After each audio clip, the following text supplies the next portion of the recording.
৩ জানুয়ারি ২০২৬ রাত, ঘড়ির কাঁটা ২টা ছুঁই ছুঁই। ভেনিজুয়েলার কারাকাস শহরের আকাশে সব আলো নিভে যায়। ভোর ৫টার মধ্যেই ভেনিজুয়েলার প্রেসিডেন্ট নিকোলাস মাদুরো কোথাও নেই। বিস্ময়ে বাকরুদ্ধ সারা দেশ। কিন্তু কিভাবে দুনিয়ার নজর এড়িয়ে এমন দুঃসাহসিক অভিযান চালাতে পারল যুক্তরাষ্ট্র?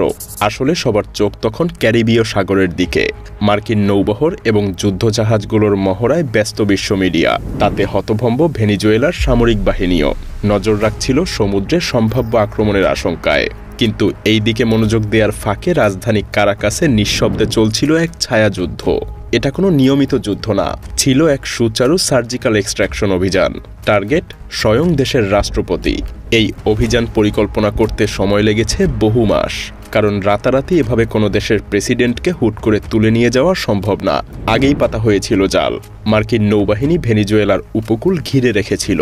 ক্যারিবীয় সাগরের যুদ্ধজাহাজ আর বিমানবাহী রণতরী মোতায়েন করে এক প্রকার সামুদ্রিক অবরোধ তৈরি করেছিল তারা। যুক্তরাষ্ট্র ভেনিজুয়েলা সরকারকে ঘোষণা করে মাদক সন্ত্রাসী রাষ্ট্র হিসেবে।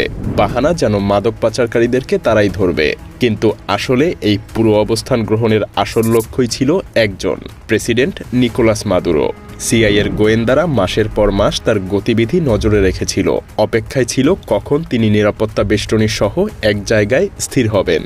অবশেষে সেই সুযোগ আসে নতুন বছরের শুরুতেই, সেই কাল রাতে।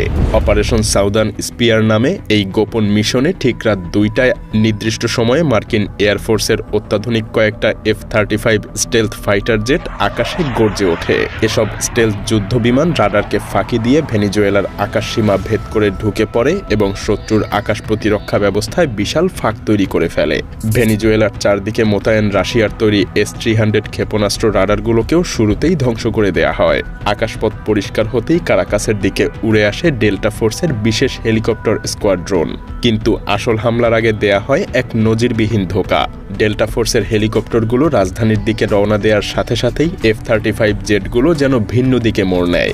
শুরু হয় প্রচণ্ড গোলাগুলি আর বোমাবর্ষণ। ক্যারাকাসের প্রধান সামরিক ঘাঁটি ফোর্ট টাউনা এবং লা কার্লোটা বিমান ঘাঁটিতে বিধ্বংসী হামলা চালায় আমেরিকান ফোর্স।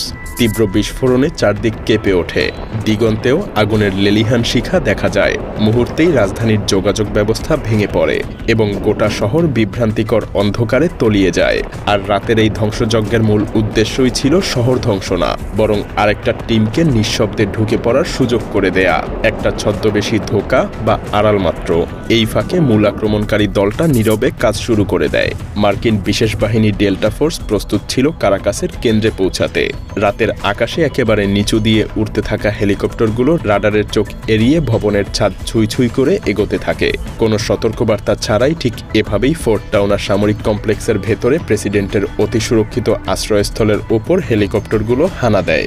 যদিও প্রেসিডেন্টের নিরাপত্তারক্ষীরা প্রতিরোধের চেষ্টা করেছিল, কিন্তু ডেল্টা ফোর্সের জন্য আগে থেকে ছক কষে রাখা এই প্রতিরক্ষা ব্যবস্থা ছিল খুবই নগণ্য। বিশেষ কোনো বাধাই দিতে পারেনি তারা। উপরে হেলিকপ্টার থেকে ভারী মেশিন গানের গুলিবর্ষণ চলতে থাকায় প্রহরীরা মাথায় তুলতে পারছিল না। এরই মধ্যে সার্জিক্যাল দক্ষতায় ভাগ হয়ে ডেল্টা সদস্যরা একযোগে একাধিক দিক দিয়ে ভবনের মধ্যে ঢুকে পড়ে। কোন দরজা দিয়ে কে প্রবেশ করবে, কোন সিঁড়ি বেয়ে কে উপরে উঠবে, সবকিছুই তাদের নখদর্পণে পরিকল্পিত ছিল। অভিযানকারী দল নিরাপত্তারক্ষীদের আতঙ্কিত করতে সেকেন্ডের মধ্যেই দরজা উড়িয়ে ঘরের ভেতরে প্রবেশ করে। প্রচণ্ড শব্দ আর চোখ ঝলসানো আলোতে বিশেষ ফ্ল্যাশ গ্রেনেড ছোড়া হয়, যাতে প্রহরীরা দিকবিদিক শূন্য হয়ে পড়ে।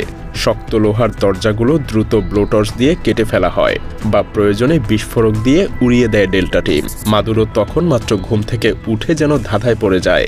সেই ফাঁকে কমান্ডোরা চোখের পলকে নিকোলাস মাদুরো আর তার স্ত্রী সিরিয়া ফ্লোরেস দুজনকেই পাকড়াও করে ফেলে।